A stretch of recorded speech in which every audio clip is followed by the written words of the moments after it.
हिंदी साहित्य की अद्भुत कवयित्री महादेवी वर्मा,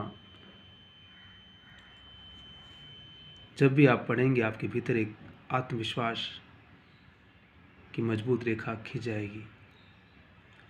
अपने हिंदी साहित्य के इतिहास में शुक्ल जी क्या लिखते हैं कि छायावादी कहे जाने वाले कवियों में महादेवी जी ही रहस्यवाद के भीतर रही है।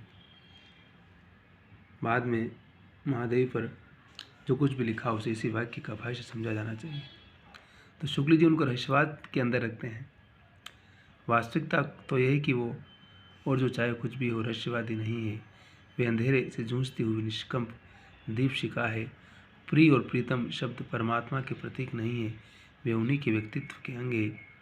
उन्हें रहस्यवादी कहने का अभिप्राय है उनके संघर्षों पर जो समूची नारी जाति का आत्मसंघर्ष से पर्दा डालना। उनकी कविता को श्रृंखला की कड़ियाँ, समृद्धि की रेखाएं आदि के साथ पढ़ा जाना चाहिए। उनके काव्य और जीवन की मूल टेक है कीर का प्रिय आज पिंजर खोल दो। तोते का जो पिंजड़ा है उसको खोल दो, उसको उड़ने दो आप। कीर का प्रिय आज पिंजर खोल दो। तो शुक्ल जी उनको रहस्यवाद की दुनिया में रख कर के शायद उनकी समझ, उनके संघर्ष और उनके भीतर का जो उद्धात था उसके मर्म को पकड़ना कहीं न कहीं भूल जाते हैं। महादेवी स्त्री जाति के जीवन संघर्ष की कहानियों को अपनी कविता और अपने गद्य में बड़ी गहराई के साथ अभिव्यक्त करने का मादा रखती है। उनको हम सिर्फ रहस्यवाद के अंदर सिमटा करके उनकी कविता और कहानी की व्याख्या करके समापन का अध्याय नहीं लिख सकते हैं। उनकी रचनात्मकता सत्य में और सही में एक ऐसा अध्याय लिखती है हमारे सामने कि जिसकी कल्पना और जिसकी सोच और जिसका विस्तार हमें कहीं न कहीं बंधनों से मुक्ति, स्वतंत्र होकर बोलना, स्वतंत्र होकर जीना और स्त्री जाति ने कितने दुख देखे, उसके संघर्ष कितने गहरे हैं, सामाजिक दबाव कितना रहता है उसके ऊपर, सांस्कृतिक दबाव कितना रहता है, पारिवारिक दबाव कितना रहता है कि वो अपने भीतर के भावों को खुल कर के अभिव्यक्त भी नहीं कर पाती है, क्योंकि न जाने कितने दबाव उसके व्यक्तित्व को निर्मित करने का काम करते हैं और वह कभी सहज होकर सोच भी नहीं पाती कि मेरी ज़िंदगी की सहजता और स्वाभाविकता और सरलता क्या है, मुझे किस गति के साथ किस चीज़ के बारे में कैसे सोचना होगा और कैसे विचार करने की आवश्यकता है। वो जब तक सोचती है तब तक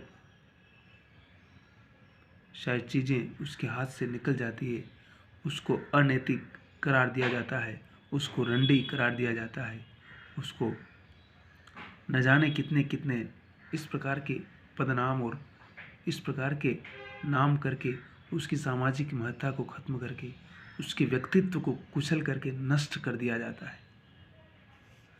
उसकी सेक्सुअलिटी की भावना को इस प्रकार से कुचला जाता है, उसको इस प्रकार से व्यक्तित्व विहीन और रीढ़ की हड्डी विहीन कर दिया जाता है कि उसकी पहचान जैसे खत्म सी हो जाती है। वो चाहे सोचे या न सोचे उससे कोई फर्क ही नहीं पड़ता है। तो महादेवी वर्मा उन सारी चीज़ों, उन सारी बिंदुओं पर बात करती है। उनको हम सिर्फ रहस्यवाद के अंदर रख करके कह सकते हैं कि बस वो तो रहस्यवादी कवियत्री और आत्मा परमात्मा की बात करती है, ऐसा नहीं है। आरंभिक पूंजीवाद में जिस व्यक्ति स्वातंत्र का जन्म हुआ उसका प्रभाव समस्त छायावादी काव्य पर पड़ा है। हम बार बार व्यक्ति स्वतंत्र की बात करते हैं ना, जो अज्ञेय करते हैं, बार बार उनके अज्ञेय को जब पढ़ेंगे तो पता चलेगा। अज्ञेय सामाजिकता के भीतर व्यक्ति की स्वतंत्रता की बात बार बार करते हैं कि समाज के बहुत सारे नियम तो हमारे ऊपर लाद दिए जाते हैं, लेकिन उस व्यक्ति की इच्छाओं का क्या, जो वो अपने मन से करना चाहता है, अपने मन से जीना चाहता है, उनका क्या है। यही तो उसकी वास्तविकता की पहचान, यही तो उसको जानने समझने का मौका मिलता है। तो महादेवी पर हम विस्तार से विचार करेंगे, उनके काव्य पर, उनके गद्य पर और उनकी समझ पर और उनके जीवन संघर्ष के माध्यम से अगर उनको समझेंगे तो महादेवी वर्मा का वितान बहुत विस्तृत है और हमें जीवन की बहुत लंबी लंबी और बड़ी बड़ी प्रेरणा वो कवियत्री दे के जाती है। तो हंसते रहिए, मुस्कुराते रहिए, मस्त रहिए, आबाद रहिए और नेवर गिव अप। जीवन में हार नहीं मानना है, लड़ते रहिए।